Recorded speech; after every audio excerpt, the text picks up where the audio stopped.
Magandang gabi, Barangay Sagat! Hi! Hello! Sabi, alive, alert, awake! Kahit gabi na, sino gutom dyan? Okay, sabay-sabay tayo, maggutom-gutom na rin ako. Okay po. Bawal daw, bawal. Anyway, sino first time nakita si Ate Sara? Ay, konti na lang. Okay po. Yung iba pwede nang umuwi. Yung nagtaas ng kamay, kami na lang mag-uusap. Okay lang po ba? Medyo happy lang tayo. Happy vibes. Para pag uwi nyo, maaalala nyo ang isang Ate Sara. Yan. So ako pala si Ate Sara. Ako ang isa sa may-ari ng St. Gerard Construction na mas kilala nyo po yata. Tama po ba? Tama! Yung isang may-ari yung asawa ko, baka kasi sabihin nyo, o yung isang may-ari yung chinichismis na amin. Hindi po totoo ang chismis.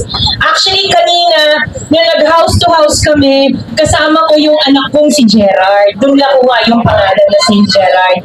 Maraming salamat na winelcome nyo kami talaga sa mga bahay-bahay nyo. Talagang walang nagsara ng pinto. Talagang na-overwhelmed din ako na napaka-warm ng welcome ng Barangay Sagad. Ang sarap nyo magmahal. Yan. Susuklihan namin yan ng pagmamahal din. Yan. Naalala ko dito kasi noong 2016, ako yung gumawa ng multi-purpose nyo sa Dodge. Na? 2016 yun. Kaya naalala ko yun ng 2016 kasi yun din yung year na wala yung daddy ko. Kaya alala ko yung project na yun nung inilugranan, kamamatay lang ng daddy ko. So, napaka-memorable yung multi-purpose nyo sa akin. At sana, no, napansin namin, nung umiikot kami, ang papangit ng drainage nyo, ano nangyari? No? Kami kasi pag umikot, hindi lang kami basta umikot lang. No? Pinapansin namin yung nilalakaran namin. Kasi gusto namin na kayo mismo magsasabi sa amin din kung ano yung problema.